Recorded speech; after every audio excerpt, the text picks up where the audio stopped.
Hi, guys. So, to catch us up with this week, you'll see on the screen I have week 3 outlined. So Tuesday, I introduced the Rogerian discussions, and that's a lecture, and I provided you with 2 sample essays. So specifically for the remainder of this week, you are going to write a Rogerian discussion. Now, notice I'm using the word discussion and not argument. If you go online, some sites like to call it a Rogerian argument. Personally, I prefer the term discussion because the whole point of Roger is that you are not in a competition with an opponent. You are in a situation where you are wanting to compromise with another party who is also wanting to compromise. So in essence, you have 2 people who are in the act of compromise. So to keep in mind, typically the type of essays you write for this concept are less biased and less opinionated. The topics can be what are standard in a debate class, like the standard or legal marijuana use, abortion, evolution versus creationism, that type of thing. You can use that as a topic, but those are too high end and too controversial to really be effective for a Roger type of discussion. Okay, because again, it's not a debate. You're not trying to win a competition, and you're not trying to say you are right. The whole purpose of the essay is to say, this is what I understand of your opinion. This is what I think, and I have a compromise. That's it in a nutshell. Okay, so let me walk you through the discussion points for Roger, just to make sure you understand the mindset here. It is basically the opposite of Toulmin. Toulmin is very much aggressive. It is competitive. It's combative, and you want to win. Okay, but Roger, the whole point with Roger. He set it up from his career as a marriage counselor. Okay, so that's why it's non-confrontational. As a marriage counselor, you have 2 sides of an argument being brought together who are trying to mend the marriage, or they are confirming that they want to split up. But both parties have to be in agreement, is my point. Okay, so using the Rogerian model, again, it's not confrontational. You do not have an opponent, you have an audience. So remember that word, audience. The person you are speaking to, again, you're not confronting them. Likewise, you're not constructing an opinion. It's not about a true argument. You're establishing an open discussion. And likewise, you're bridging between the 2 parties. In a sense, the essay that you write acts as a mediator. Okay. So again, like I mentioned just a few seconds ago, you're building a compromise. And you're also, and this is the important part, you're seeking validity in the audience's views. You're seeking a commonality between your view and their view. That's how you build a compromise. You see the truth in their argument, you understand and empathize with their position, and then you suggest a way of strengthening their point of view, which in a way at that point you're asking for the compromise. Okay. Okay. So when you look at it, the introduction is not quite exactly like the other two forms I've shown you, the Aristotelian and the Tolman. Of course, you're using neutral language, but you're gaining the audience's interest by stating what exactly is the situation that you want to discuss. Now, again, notice how I phrase that. You're stressing the situation, not stressing your opinion, not stressing their opinion. You're just stressing what the situation is. So you're not showing a bias for either side. You're showing how, and I use the word problem here, you're showing how the situation affects both of you. Then you're showing where the disagreement can be created. Likewise, in an introduction, you want to determine the common held beliefs. Okay, you're building the common ground. So you're not going to act defensive, nor are you going to act in a way to make the audience feel confronted or that they have to be defensive. So notice what I told you. There's going to be a twist coming up very shortly. Okay, so that's what. Let me go back. This is all that is in the introduction, is what I'm getting at. These two elements. Okay. In the body, remembering that a compromise is the goal, you want to present what you see as a major specific point of the audience, what their position is with the situation. You're not looking for logical fallacies. You're not looking for weaknesses. You're just looking for a major point in their discussion on the subject. Be sure you thoroughly represent their viewpoint. You don't want to exaggerate. You don't want to embellish. You don't want to make it seem a bad argument. You're just presenting it as it is. So you want to be honest and fair as much as possible. If you can't be, I'm going to use the word honest again. If you honestly can't see a positive point in their argument, in their discussion, if you can't see an honest point in their discussion, don't even write the essay. That's where you stop and say, there's too much disagreement. I got to sit back and think about this again. There's a case in point. I wish I could find it again. Years ago, this was after the Sandy Hook incident in New England. Somebody wrote an article about gun control, and that's a very hot topic. But he took it from a Rogerian standpoint. He was a gun owner. He did believe that there should not be stronger gun control laws. However, Sandy Hook happened. So he wrote a Rogerian article with a compromise at the end that, and I remember reading it saying, I never thought of that before. Unfortunately, I can't find it. It's disappeared off the net completely. So I'm going to try and find it again. Every year when I come up on this topic, I try to find it.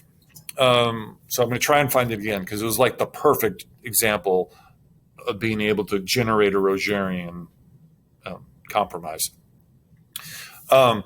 So again, the major point here, you're indicating what you see that the audience has as a valid discussion point. How you almost agree with them 100%.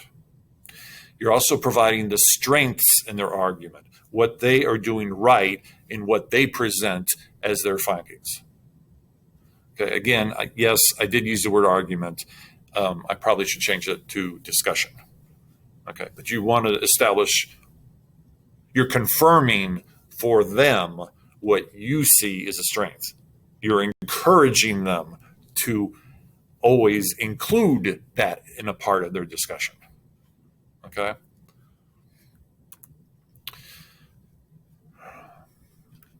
So notice those are two. The next part of the body, you want to continue using objective language.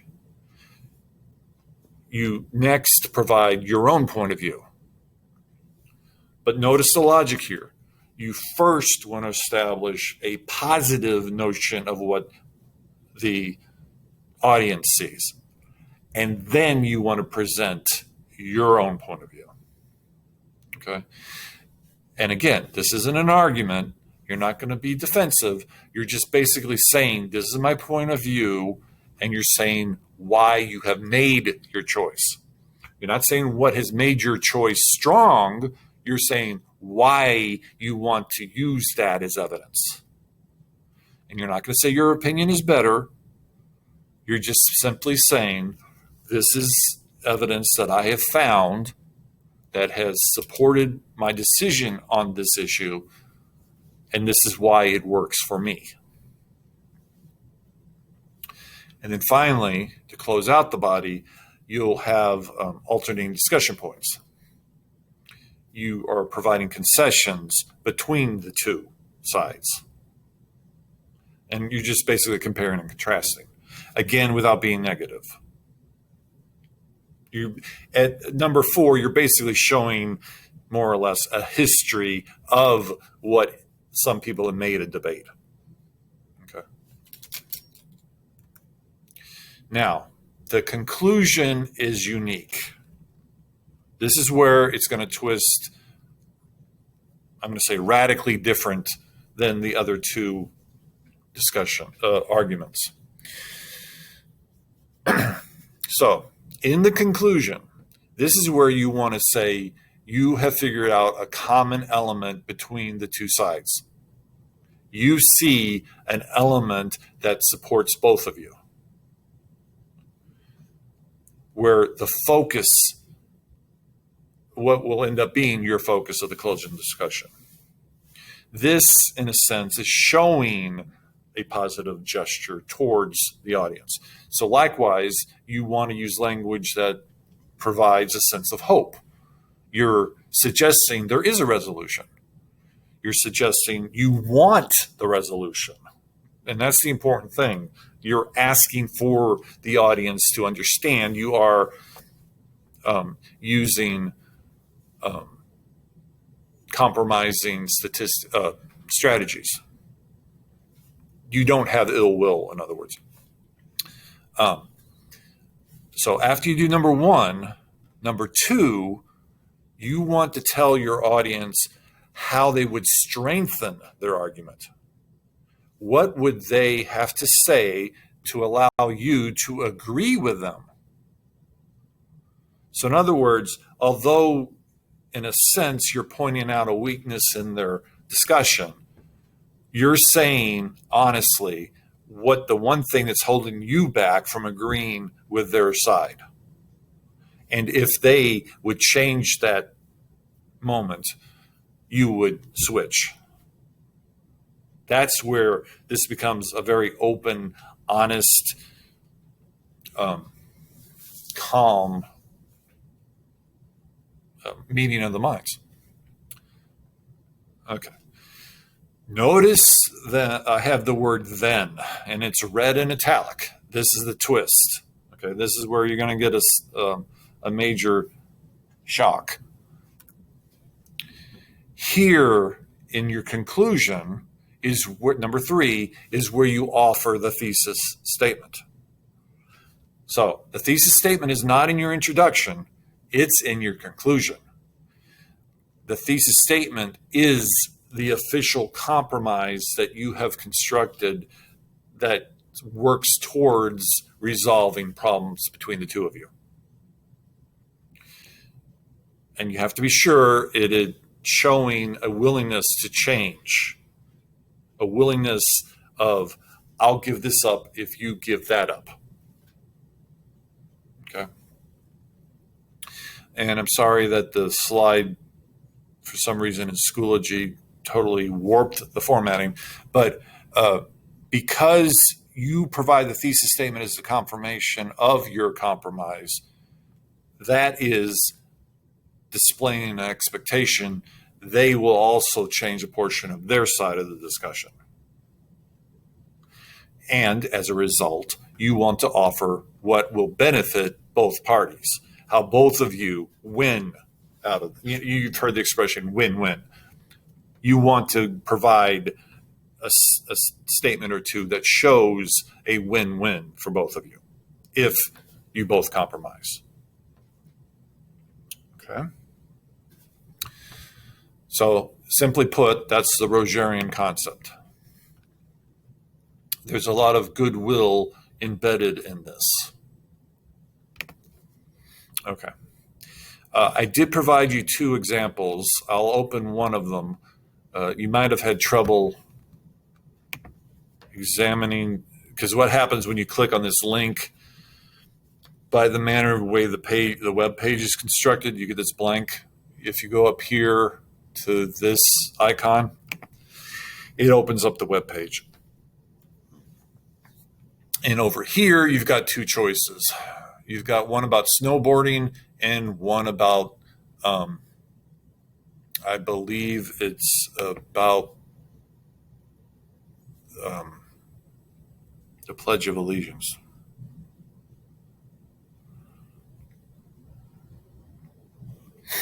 So we've got the notion of the construction of the flag and patriotism here. Okay. Personally, I haven't read Stars and Stripes. I haven't read the Betsy Ross one in a long time. The snowboarder I've looked at more than once.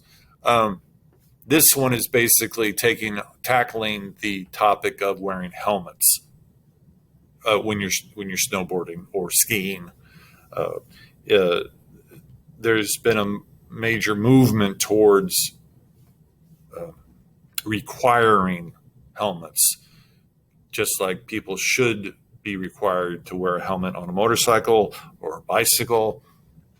Case in point when you're skiing, because you're going at these impossible speeds on an icy surface, and a slight adjustment of your knee or ankle, and you could go crashing into a tree.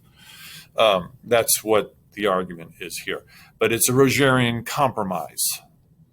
Okay. And the author does push a lot of the emotions and the pathos centered around what it's like to actually ski, the sensations, the emotional reactions you feel, that adrenaline rush. So this unnamed student wrote it from the standpoint of someone who loves to ski. Also, this is not the perfect essay. The reason I found the link to use is because it is structured correctly. I like the way it's laid out, the issues. There are some structural MLA issues with the paper. I'll say it like that. Okay. For research, for instance, MLA style, you never open a sentence with the word "and." So as far as the sentence structure, there are some issues. Having said that, it'd be a good idea for you to preview this. Okay. Go over it slowly. See the benefits of how it works.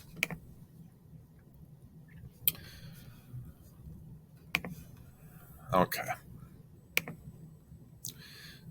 Now, let me go back to the Tuesday folder proper.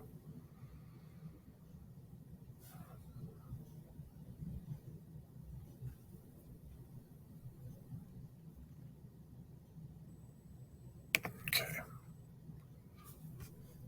And take a further step to Wednesday, which is today. There is an assignment. Okay. So it'll be a Rogerian style discussion, and I've given you some backup references. The due date is for Friday before midnight.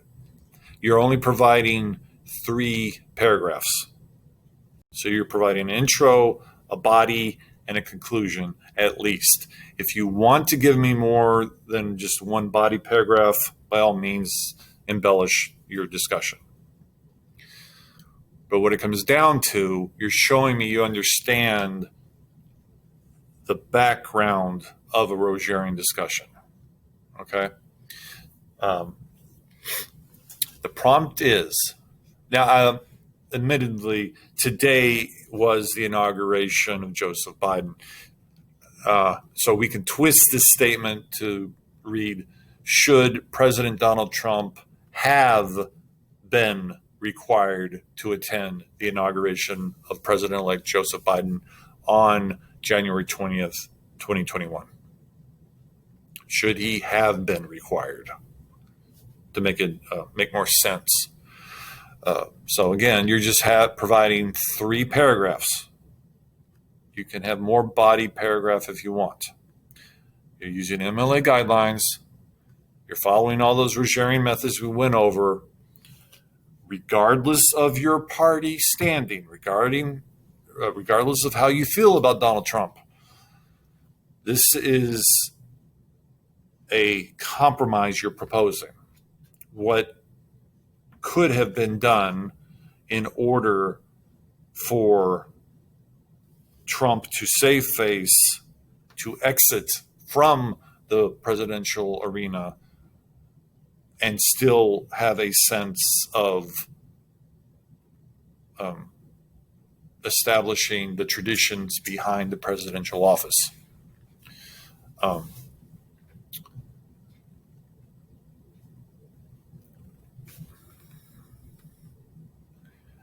So I have provided you with a link that gives you some information about presidential inaugurations, and these 2 PDFs I pointed out to you earlier are in the folder.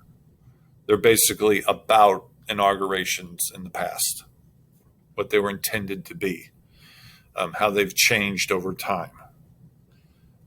One could take the argument that the presidential inaugurations have evolved into other concepts and they never really have been one standard format. Okay, so that would give an excuse for saying President Trump should not be required to attend the inauguration. So remember, you have your own opinion. That's fine. But you're discussing a compromise with somebody who has the opposite opinion. Okay, whatever your opinion is, look at what you're, in a traditional argument sense, who's your opposition? What would they feel? And then you try to compromise with them. Okay? Again, that's due Friday before midnight. If you have any questions, be sure to drop me a line. So we're working on that for the rest of the week. You've got Wednesday, Thursday, and Friday itself. Hope you're being safe. Be careful out there. And like I just said, any questions, let me know.